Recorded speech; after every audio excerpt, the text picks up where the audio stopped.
Herzlich willkommen beim Podcast des Bundesinstituts für Bevölkerungsforschung.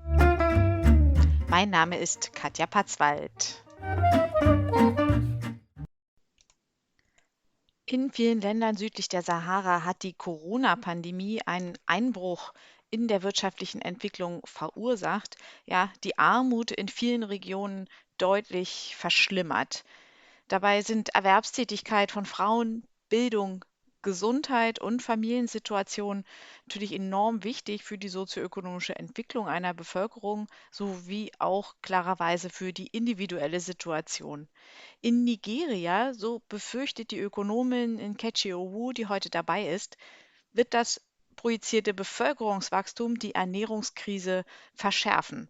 Nkechi Owoo, Gesundheits- und Bevölkerungsökonomin an der Universität Ghana, ist außerdem Fellow in Pretoria und an der Cornell University. In ihrer Forschung hat sie sich mit Armut beschäftigt und auch mit Selbstbestimmung von Frauen, besonders mit Schwerpunkt auf Ghana und Nigeria. Dieser Teil des Gesprächs wird auf Englisch stattfinden. The country with the largest population is Nigeria, with almost 200 million people living there.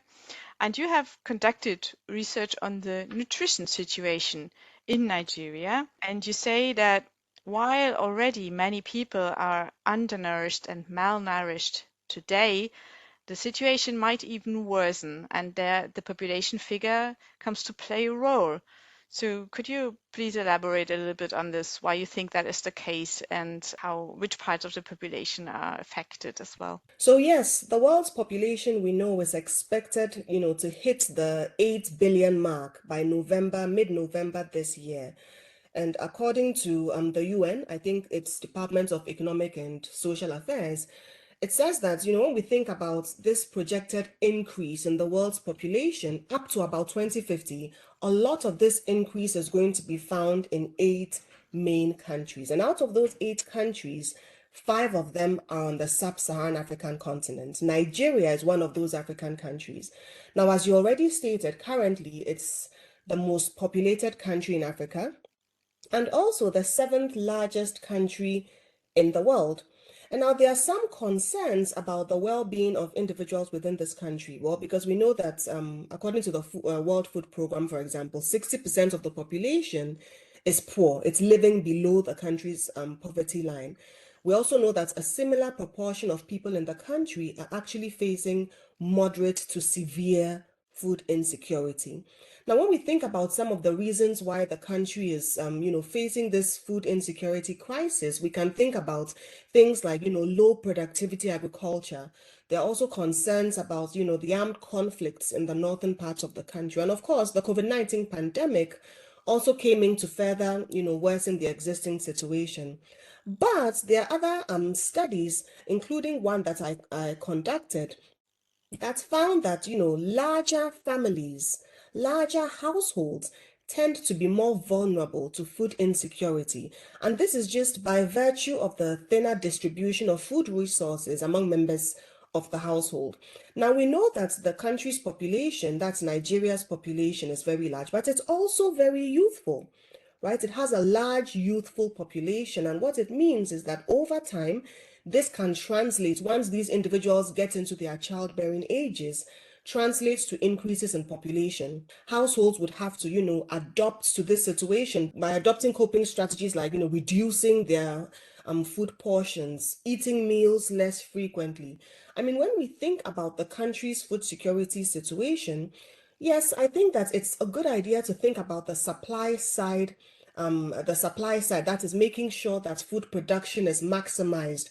Agricultural productivity, includes a lot more technological innovations, all of that. But I think that what tends to be less focused on is the demand side, right? Reducing the number of, say, unwanted mistimed births, so that we can reduce household sizes and then see that, or perhaps increase, the average food resources available to members within the household. Yeah, I think we will come back to that as well. I've read that in Nigerian households on average that they spend more than half of their income on food, which is quite a high share in international comparison.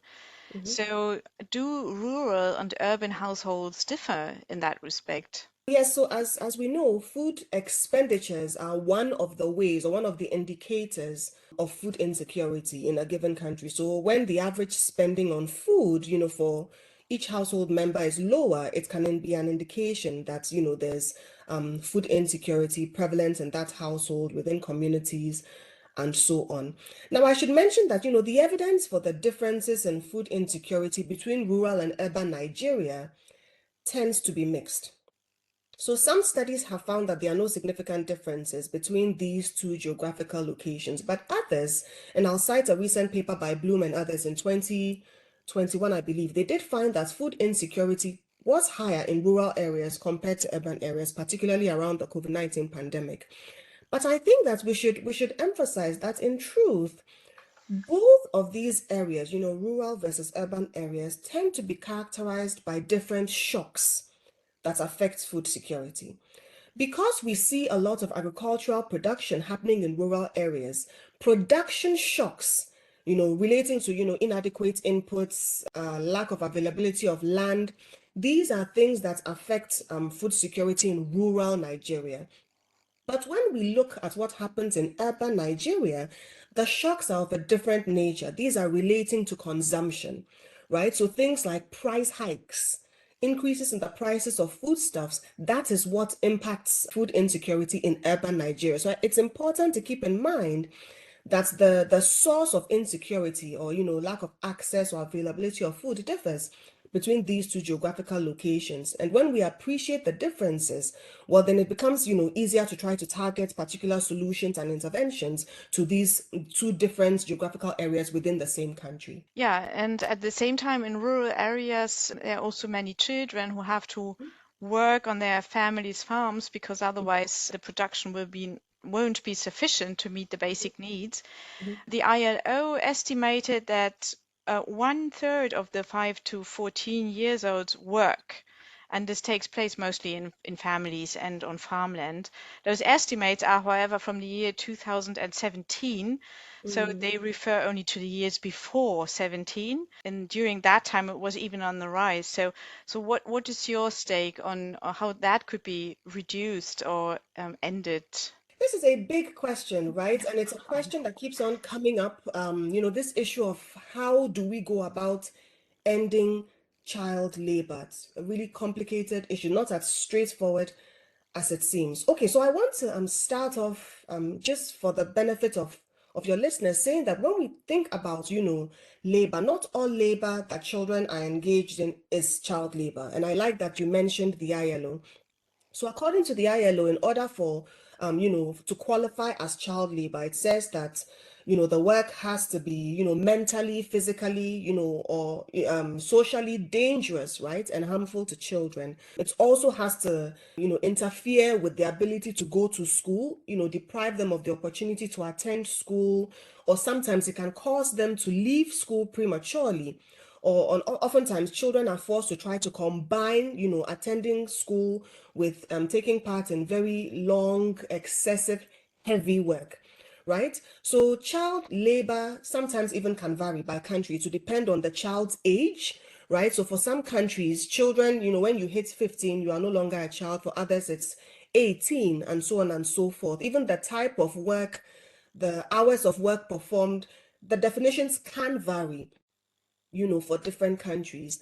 And so when I think about, when we child labor, I think that it's something that happens or is caused by different factors, but also happens or is important to keep in mind at different levels, right? It can be prevalent within at the household level, subnational level, and also at the national level. These factors can be relevant for contributing to child labor.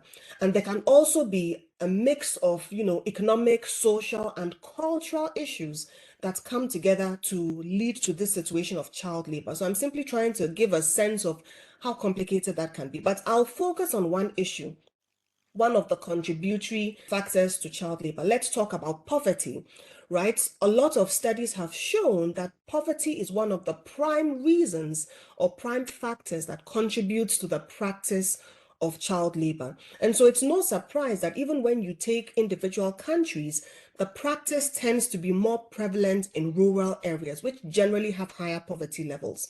So I mentioned that it can also be observed, and I mean, there are different levels of explanation for why we see this. So let's take the household level. We can have situations where, parents or guardians or adults within the household simply are not making enough money, and therefore they need to supplement the household's income by having children engage in child labor. That's at the household level. But even at the community, district, at the sub-national levels, sometimes poorer communities that don't have access to social infrastructure, say poor roads, it can be a detriment to children actually attending school. And therefore, when children cannot have access to these social resources, it tends to lead naturally to them being engaged in work that we can classify, given the specifications that I talked about before, as child labor. You can even have factors at the national level, right? So we can have laws that don't necessarily mandate that children of school going age be in school, right? And laws that don't ensure that this is what happens. So I'm saying that, it can be, when we think about the issue of trying to tackle child labor, I believe that it has to be done from, a multi-level perspective. It cannot be one approach because, as you can see, the issues are prevalent at the household, community, even at the national level. We would have to address certain economic, structural, cultural, even legal challenges. But I think it is worth at least bringing it to the fore because, as we know, child labor has implications even for the health of children, their educational attainment. It's something that continues to be an issue, and I'm happy that at least it continues to be talked about, and hopefully we'll have more adequate solutions, long-lasting solutions to this issue of child labor. Yeah, you've already mentioned earlier that government shouldn't just focus on increased food production to alleviate malnutrition situation, but it would also help the food situation of each individual in a family if women were to have fewer children. However, only 1 of 10 married women in Nigeria uses modern contraceptives. So, what's the reason, in your point of view, that reliable contraceptives are not commonly used? When I say that, women should, try to reduce their fertilities, because I do believe it has implications. That's what the research found for a country's food security status. This is not to say that women shouldn't have the number of children that they want.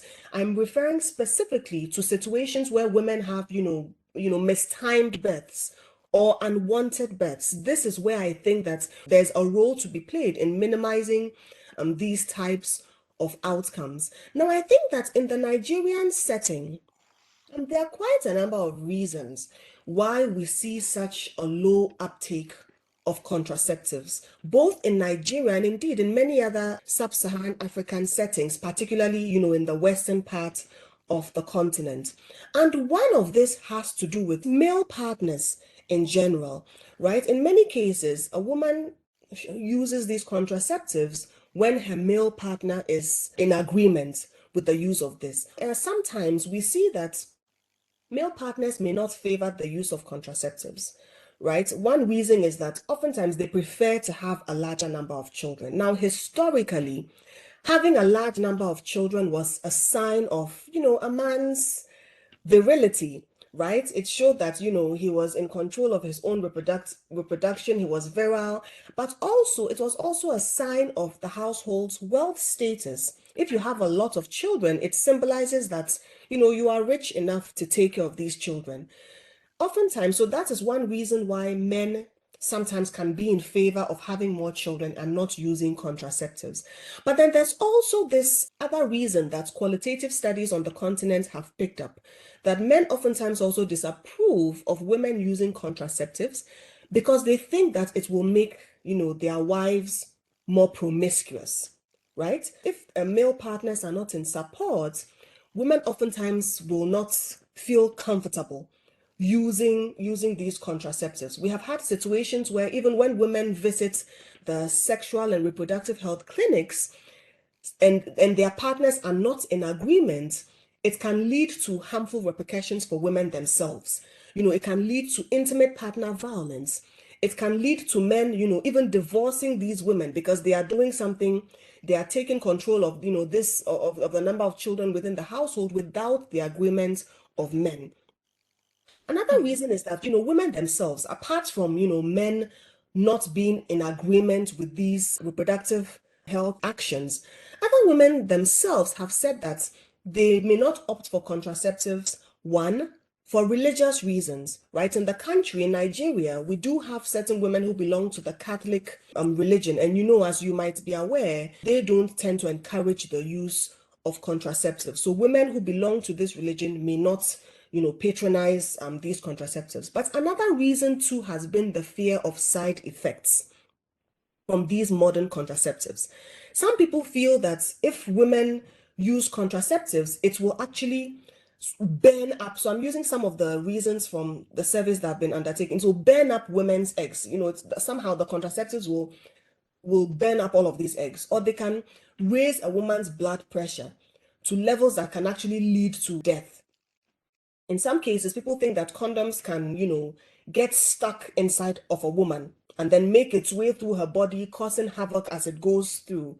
Vasectomy is another way that can be used, but some people also think that vasectomy can render men mentally unstable, right? And the issue with the condom, some people also think that an IUD, women feel as if they use an IUD, it can travel, somehow to her heart or even to her brain, or the metal can rust and lead to health complications. So these are some fears of side effects that people genuinely hold.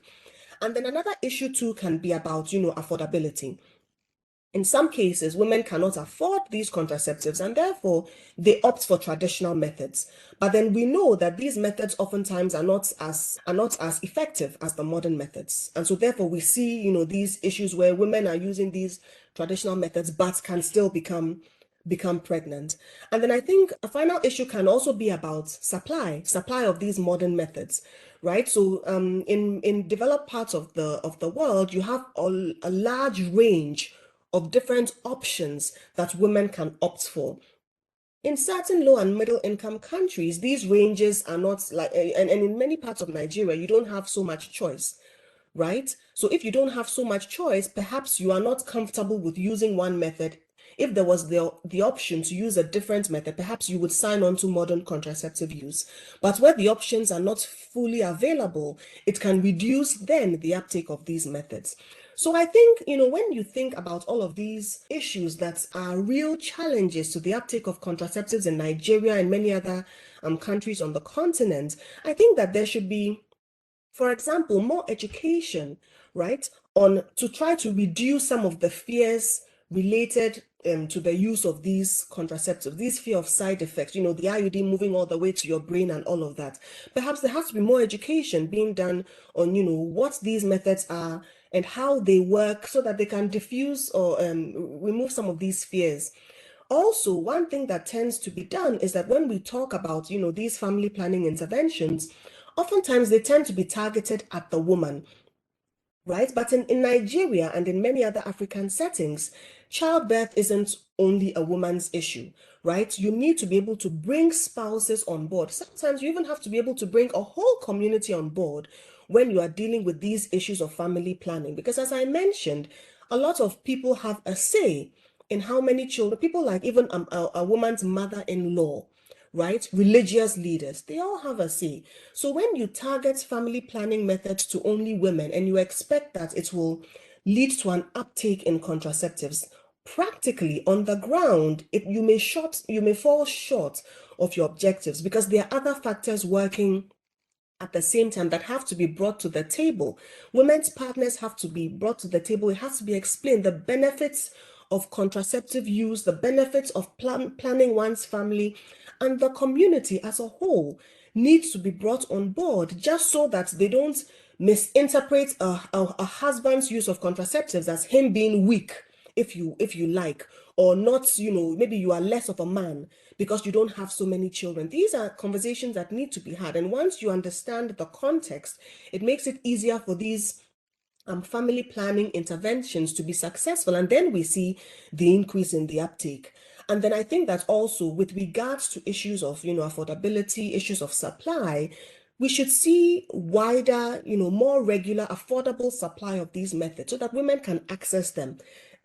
So these, I don't want to go on for too long, but yes, these are my thoughts on the issue. Some of the issues that, prevent a good uptake of these methods. So as you can see, there are religious, cultural, economic issues at play, but I think that it's not insurmountable. It's possible that we can address these challenges and hopefully see an increase in the uptake of these modern methods. Well, thank you for this excellent description and illustration of a very complex, sensitive issue. And you've alluded already to the roles of men and women, to the cultural norms that are in place, and to education at the same time. So I was wondering, we've seen in many sub-Saharan countries that I read at the World Economic Forum, that educational gaps between men and women actually narrowing, that they aren't that large anymore. However, at the same time, the labor markets are extremely gendered, so segregated by gender, that women almost always work in low-paid services and informal jobs. So given that there is maybe this increase in labor market skills, how would it be possible? What would be a good way to actually channel female resources, educational resources, into also higher paying jobs, which would also give a lot more autonomy, for instance?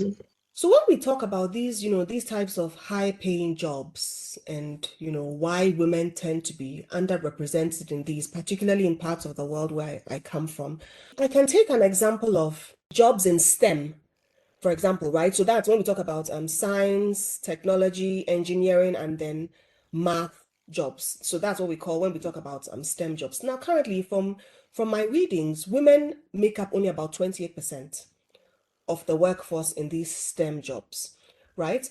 And then one reason for this is there seems to be this impression in many parts of the world that, these jobs typically are meant for men, right? Women shouldn't even attempt to enter these types of jobs. They are not cut out for them. They will not excel at them. And so therefore, women will tend to opt for, less prestigious options. So in my part of the world, for example, you see a woman who is in the studying science, for example, you ask her what she wants to be. She might say, oh, I want to become a nurse. Why not a doctor? Oh, the men will be the doctors. I'll be a nurse, things like that. And I think that because of this, we are seeing a lot more programs, right, aimed at trying to encourage women to study these supposedly, male-dominated courses, and not just study the courses, but also take up job positions in these areas. I've heard of a program, Women in STEM, which is actually based in the US, if I'm not mistaken. So this is an issue. This tells me that this is an issue not just in the developing world, but perhaps even in the developed world as well. Now, in Absolutely. Ghana, where I am from, we also run STEM clinics, right? So what these are meant to do is to try to increase young girls' interests in science, right? And one way that they do this is to try to get these young girls, who are at I think the equivalent of high school in the US, to try to engage more with young female scientists, right? So that they can see people like them functioning in these roles, in these career positions, right? And then they get to learn, the wide range of opportunities that could be offered if they are able to go through with, the study of these STEM subjects. And sometimes they're one of the underlying incentives for these STEM clinics is that, you get to interact with role models, and then it will boost, these young girls' confidence about participating in these STEM related courses so that we can remove these negative perceptions. So I think one way that we can do this is, yes, trying to change our way of thinking. But I also want to take the opportunity to emphasize something else, having listened to your question. It is one thing you can encourage a woman or a young girl to go in for a study of a STEM subject, right? Or to go in for a study like, economics. Educate a lady even to the master's or to the PhD level in these, what people might say are male dominated courses. But it's another thing entirely to expect that all of these young girls who may be highly trained in these areas will go on to take jobs in these high-paying sectors. And why do I say this? Well, because as women, it is known that there are these noted inherent incompatibilities between their market work and also their domestic and care responsibilities, particularly in the developing world. So what we find, what studies have shown, is that sometimes women who may be highly trained would still accept lower paying jobs, part-time jobs, even work in the informal sector, because oftentimes these are characterized with greater flexibility, right? So it would allow them to carry out their domestic and care responsibilities, especially in countries that tend to have more or stronger patriarchal leanings, right? And leave majority of these types of jobs, domestic work and care responsibilities, on women's shoulders. So it's two-pronged. If you want women to be engaged in these courses, yes, encourage them. But even after that, there have to be social policies in place to make it possible for the women to actually take advantage of their training and opt for these high-paying, high-productivity jobs. So I'm talking about social policies like, affordable, accessible childcare programs, right? Even domestic technologies that can make it easier to spend less time, carrying out these domestic roles. Things like even adequate maternity leave, things that could be seen to be basic but are still challenges when we come to women actually participating effectively and to their maximum potential in the labor markets. That's a broad picture, and it's also a very challenging program, a necessary yet challenging program. At this point, I can only say thank you so much for giving this run through all these topics. I'm very glad that you took the time and the effort to give us a little glimpse into this topic. Thank you very much for having me. It has been a pleasure.